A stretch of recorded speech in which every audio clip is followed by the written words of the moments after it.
مرنے کے بعد انسان کی روح کیسے پکارتی ہے؟ مرنے کے بعد کا منظر کیسا ہوتا ہے؟ میت کو سب سے زیادہ درد کب ہوتا ہے؟ اس بارے میں حضور اقدس صلی اللہ علیہ وسلم کا فرمان جاننے کے لیے ویڈیو کو آخر تک ضرور دیکھیے گا۔ حضرت زید رضی اللہ عنہ نے روایت ہے کہ نبی کریم صلی اللہ علیہ وسلم نے فرمایا کہ میت پر سب سے زیادہ سخت حالت اس وقت ہوتی ہے جب کہ غسل دینے والا اس کو نہلانے کے لیے آتا ہے، اس کی انگلی سے انگوٹھی اتارتا ہے، جسم سے لباس اتارتا ہے، سر سے امامہ جدا کرتا ہے، اس کی روح بے چین ہو کر فریاد کرتی ہے جس کی آواز جن و انس کے سوا سب سنتے ہیں۔ روح کہتی ہے اے نہلانے والے، تجھ کو خدا کی قسم میرے کپڑے بہت نرمی سے اتارو، کیونکہ ملک الموت کے نیچے کی تکلیف سے مجھے پوری طور پر ابھی آرام نہیں ملا۔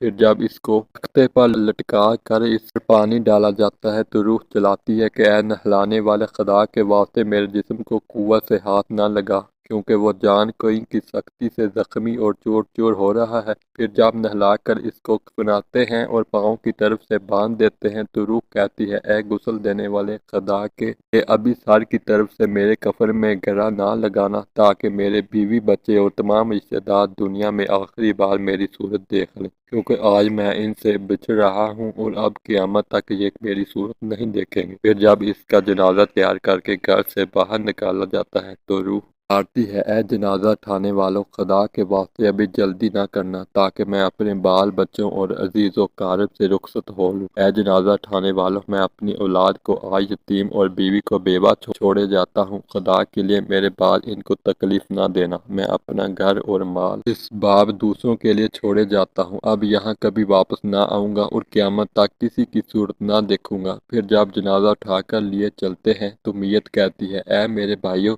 میں نے آج تک جو کچھ مال و اسباب جمع کیا تھا وہ صرف وارثوں کے لیے تھا، آج ان میں سے کوئی بے گناہوں کا ذرا سا بوجھ بھی نہیں اٹھا سکتا، ہر چیز کا حساب مجھ سے لیا جائے گا۔ اور پھر جب نماز جنازہ کے بعد دفن سے پہلے کچھ لوگ اپنے اپنے گھر جانے لگتے ہیں تو میت کہتی ہے اے میرے بھائیو، خدا کے واسطے ابھی سے ایسا ظلم نہ کرو، مرنے والا تم سے مانوس تھا اور تم دفن سے پہلے لوٹے جاتے ہو۔ پھر جب اسے قبر میں اتارتے ہیں تو میت کہتی ہے اے میرے وارثو، آنے والوں، میں جو کچھ مال جمع کیا تھا وہ سب تمہارے لیے چھوڑا، خدا کے لیے تم مجھ کو دعائے خیر اور فاتحہ سے بلا نہ دینا۔ بزرگوں کا قول ہے کہ آخرت کی منزلوں میں سے قبر پہلی منزل ہے، اگر اس منزل میں نجات پائی تو کے بعد کی منزلیں بہت آسان ہیں، اور اگر یہاں عذاب میں مبتلا ہوا تو آگے چل کر اس سے زیادہ سختی ہوگی۔ حدیث شریف میں ہے کہ مردہ قبر میں ایسا ہے جیسے کوئی شخص پانی میں ڈوب رہا ہو اور مدد کے لیے فریاد کرتا ہو۔ مردہ ہر وقت اپنے ماں باپ، بھائی بہن یا اولاد اور دوست وغیرہ اپنے پسماندگان سے دعائے خیر اور فاتحہ کا منتظر رہتا ہے۔ جب اس کو اس کے پسماندگان کی طرف سے کوئی تحفہ ثواب پہنچتا ہے تو وہ اس کے لیے تمام دنیا اور جو کچھ دنیا میں ہے اسے محبوب و مرغوب ہوتا ہے، اور اللہ تعالیٰ اس کے رشتہ داروں کی دعائے خیر کے ثواب کو قبرستان والوں پر پہاڑوں کے برابر داخل فرماتا ہے۔ موت ایک دروازہ ہے جس میں سب لوگوں نے داخل ہونا ہے۔ حضرت عثمان غنی رضی اللہ عنہ جب کسی قبر میں جاتے تو اتنا روتے کہ ان کی دھاری آنسوں سے تر ہو جاتی۔ آپ رضی اللہ عنہ سے پوچھا گیا آپ جنت و جہنم کا تذکرہ کرتے ہیں تو نہیں روتے مگر قبر دیکھ کر روتے ہیں؟ کہنے لگے رسول اللہ صلی اللہ علیہ وسلم نے فرمایا کہ قبر آخرت کی پہلی منزل ہے، لہذا اگر مرنے والا اس سے نجات پائے تو بعد کے مناظر سے کہیں زیادہ آسان ہے، اور اگر اس کی تکلیف سے نجات نہ پائے تو بعد کے مراحل اس سے بہت زیادہ سخت ہیں۔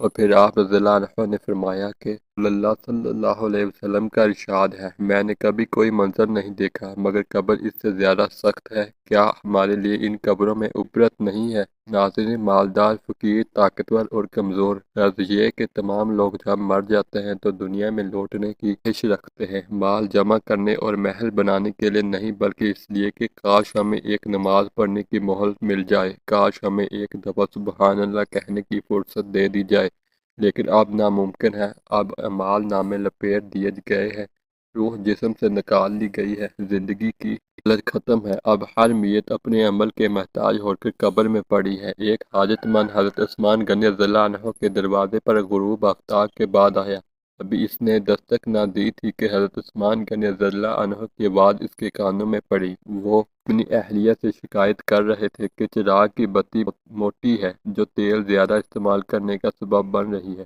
حاجت مند نے جو سنا تو وہ سوچتا ہی رہ گیا کہ ایسے شخص سے حاجت پوری کرنے کی کیا توقع کرے۔ تیل کے معمول سے زیادہ خرچ پر اپنی بیوی کی سرزنش کر رہا ہے۔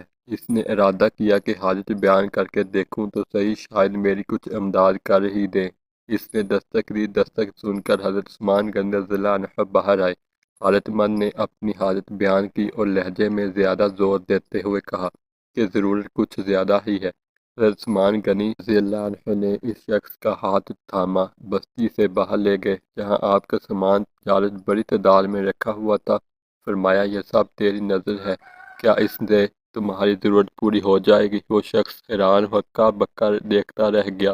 چنانچہ اس نے عرض کیا حضرت یہ سب کچھ میری ضرورت سے زیادہ ہے۔ امیر المؤمنین نے فرمایا مجھے خوشی ہے کہ یہ تمہاری ضرورت سے کم نہیں۔ اس شخص نے کہا اے حضرت ایک بات بتائیے کہ چراغ کی بتی قدرے موٹی ہو جانے پر آپ اپنی زوجہ محترمہ کو سرزنش کر رہے تھے، حالانکہ چراغ اس قدر روشن رکھنے میں شاید صرف 1 درہم کا تیل استعمال نہ ہوتا۔ وہ تو آپ کو گوارا نہ ہوا اور یہاں ہزاروں کا سامان مجھے بلا تحمل دے رہے ہیں۔ تب آپ رضی اللہ عنہ نے فرمایا بھائی چراغ میں تیل کا زیادہ اسراف ہے اور زیادہ اسراف اللہ کو پسند نہیں، اور مجھے اللہ کے حضور اپنے مال کی فکر رہتی ہے، یہاں مجھے فکر مال لاحق ہے، اس لیے میں نے سرزنش کی تمہیں اللہ کی خوشنودی کے لیے صدقہ دیا ہے، اس پر اجر کی امید ہے اور وہاں پر حساب کا خوف ہے۔ اللہ تعالی ہم سب کو دین کی سمجھ نصیب فرمائے اور ہمارا خاتمہ ایمان پر فرمائے اور ہمیں آخرت کی بھرپور تیاری کی توفیق عطا فرمائے۔ آمین ثم آمین یا رب العالمین۔